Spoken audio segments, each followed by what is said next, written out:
One, two, one, two.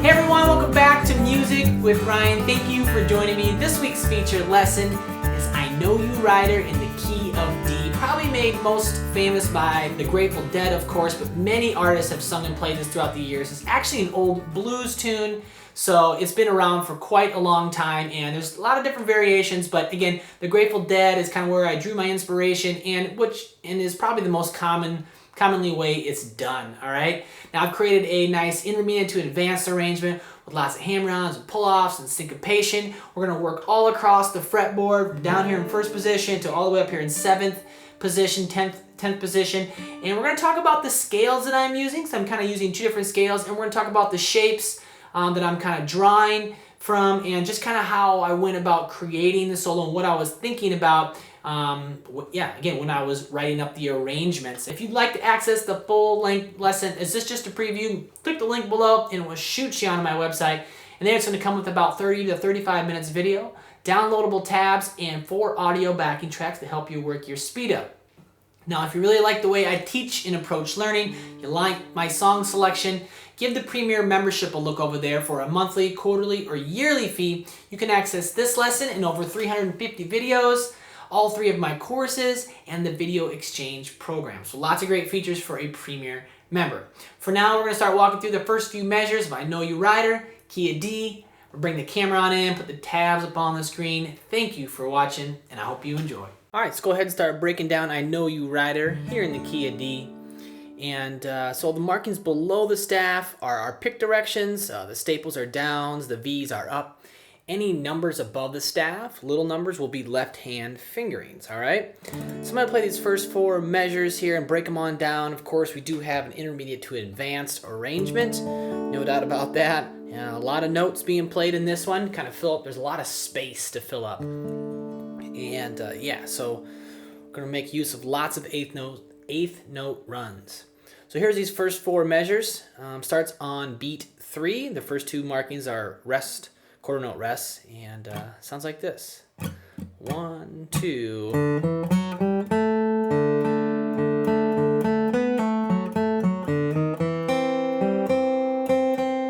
do that again. 2, 3, 4, 1, 2.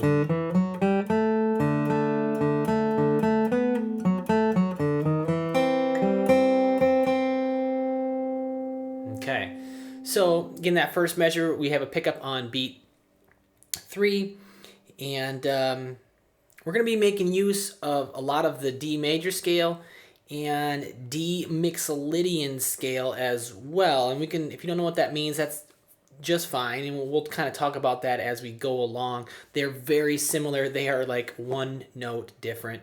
So, but we'll talk about that as we go, because there is lots of kind of scalier passages in the piece, and it kind of starts out with one here.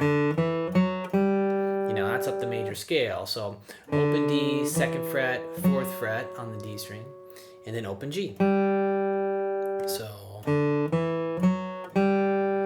then we're gonna land on the 2nd fret G. That's an A note. And I'm gonna play my D chord for now, like this, with 1st and 2nd finger instead of the 3rd finger. I'm gonna use my 2nd finger on the B string. And I'm not even really playing it here, it's just kind of to keep it kind of overtone purposes, and if I miss a note or something like that, then if I hit that, it's going to sound better than perhaps the open B will. So yeah, it's just kind of a habit to kind of just set myself within a chord, kind of have a foundation, if you will. So then it's a quarter note there, measure 2, 1, and then I'm going to do open D, back to 2nd fret G. Now it's tied over to. We're going to see a lot of this. So I'll explain it, and then we will move by it quicker in the future, but we're going to see some tied rhythms And what that means is we don't play the note in parentheses. Okay? There's no pick direction below it. Again, we don't pick it, we just hold it over. Okay? It kind of extends the value, it's for the value of both notes, the duration of both notes combined. 1, 2, and 3. And okay, so no picking on beat 3. 1, 2, and 3, and 4, and I'm just kind of bouncing between those two strings, right? The D and the G. And then up on D, down on the G, up on the D.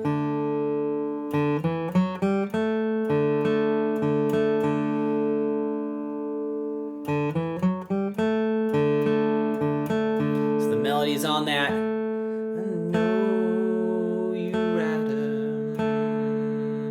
And I'm just kind of bouncing on that A note. And then moving on, the third measure there, 2nd fret G, 4th fret G, use your third finger. I'm gonna pull back to 2, then 4th fret D, 2nd fret G, 4th fret D, and then open D, and 1st fret D. And that note's kind of out, so to speak, or not really in any scale, but I'm using it as a passing tone to go to the C. And it's kind of common to walk into the C like that. Again, a passing tone, if you will. So just that measure, 3, 4. In the next measure, we get to the C chord, and I'm going to play, kind of partial C chord. I'm going to land on the 2nd fret D, and then I'm going to put my first finger down on the 1st fret B to kind of create, not quite the C chord, but darn near, right? So, and then a little bit of, not cross picking, but I do have to kind of skip a string.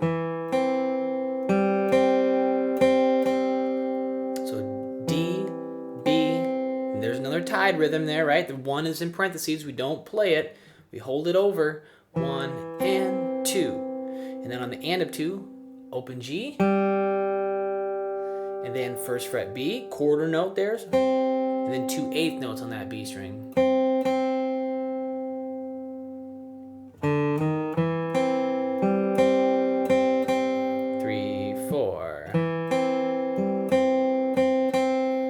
Getting a little ringing effect, from that 2nd fret D note. So let me put all 4 of those together in context a little more. So 1, 2.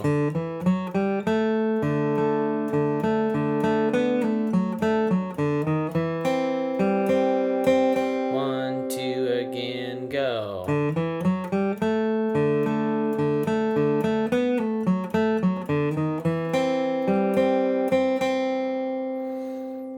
Last time, 2, 3, 4, 1, 2.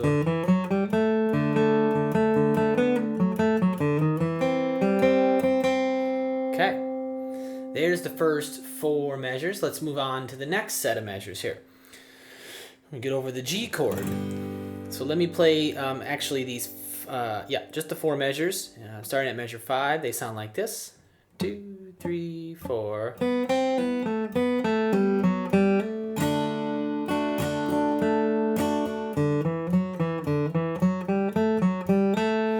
We start that big run, measure 7 and 8, and we'll go into 9 eventually, but it has this big 8th note run to get us up on the neck a little bit. But measure 5, again, we're on the G chord. We came from the C, right? Playing some C notes as well. And then measure 5, open B, back to 1st fret B, pull to 0, 2nd fret G, open B, 2nd fret G, pull to the open string, 4th fret D.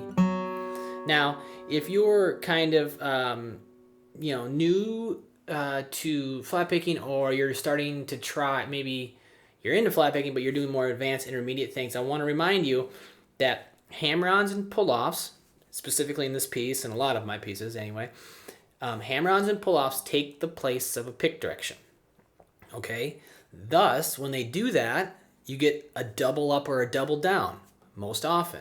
So if you look at measure 5, you see up, pull, and then the next pick is up again, right? The pull off took the place of a downstroke. And since it did, we have a double up in a row. And then we keep going. Up again on the 2nd fret G, pull, and then there's up on the 4th fret D. Right? There should have been another downstroke, but I used a pull off instead. So again, they take pull offs and hammer-ons often will take the place of pick direction, thus causing a double down or double up.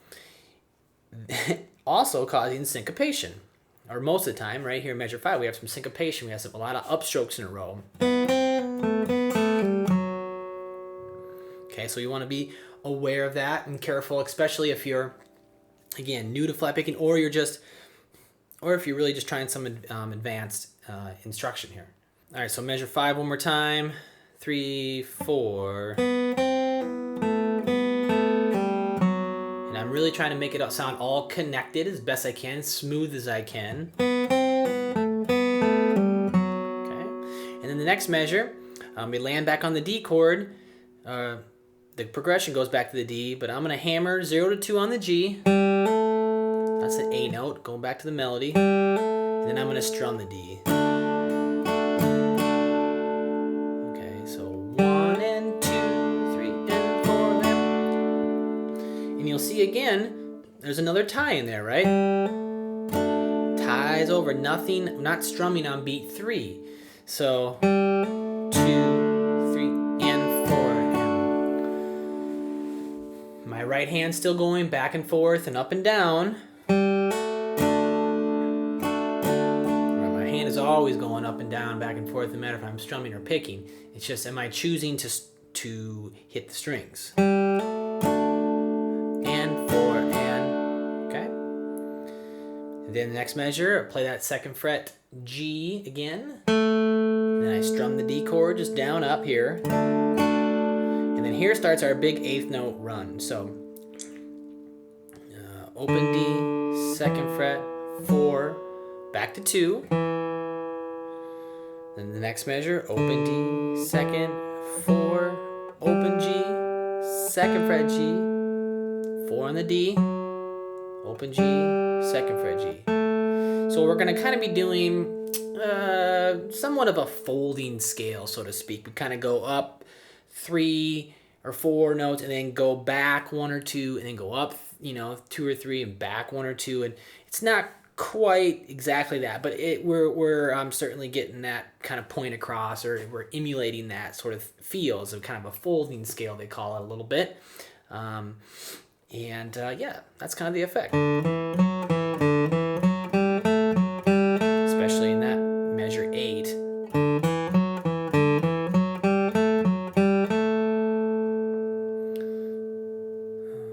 So let's see here, measure 5, 6, 7.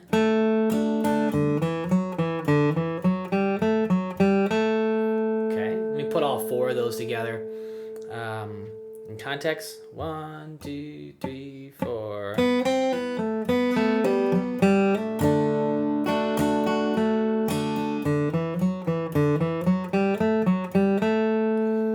Again, 2, ready, go.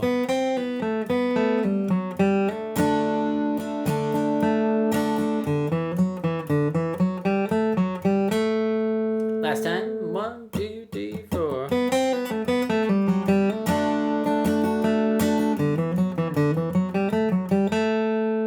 Okay, and I really, measure 6, I'm really landing on that pretty strong. I'm kind of bringing that melody forward.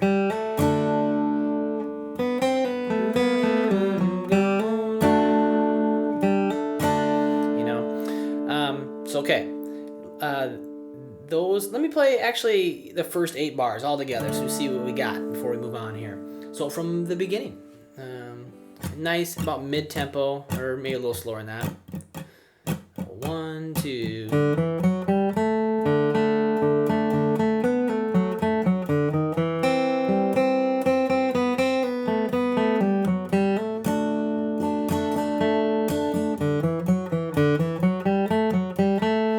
Trying to get everything connected. let's move forward when you are ready. 2, 1, 2.